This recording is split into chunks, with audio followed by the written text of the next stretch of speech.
Learning and studying are two different things. Learning is what happens when you go to school or when you watch a video like this one. Studying is what you do with the information that you have just received. And if you don't study it properly, then all the learning in the world won't help you. In this video, I'll be sharing one of my favorite methods for studying. This is a method where you actively test yourself on the material you're learning, rather than just reviewing it.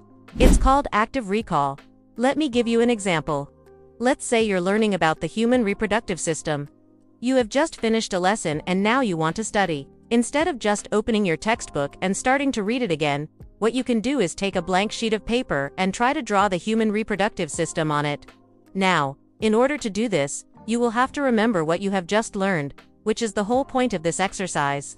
Of course, you won't be able to draw it perfectly on the first try, but that's okay. The whole point is not to get it right the first time. The whole point is to practice recalling the information you have just learned. So you keep testing yourself over and over again until you get it right. This method has been proven to be very effective by many studies. In fact, there is a meta-analysis that was published in 2007. In this meta-analysis, 328 research studies with more than 6,000 college students were examined. And what they found was that active recall and self-testing significantly improve memory retention, and it also improves learning in general. So how can you use active recall in your studies? Well, it's very easy.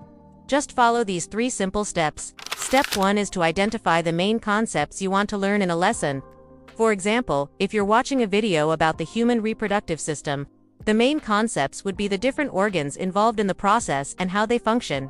Step 2 is to come up with questions that test your understanding of those concepts. For example, what are the male and female reproductive organs? What is the function of each organ? And step 3 is to quiz yourself on those questions.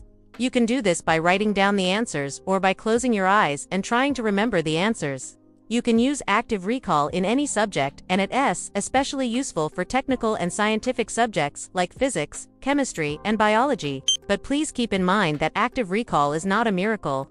It won't make you smarter or make you get straight A's. It's just a study technique that can be very helpful if used correctly. If you want to know more about active recall, I'll provide more information below. Also, if you want to learn more about effective study techniques, I highly recommend checking out the Study With Me playlist. Thank you for watching, and see you in the next video.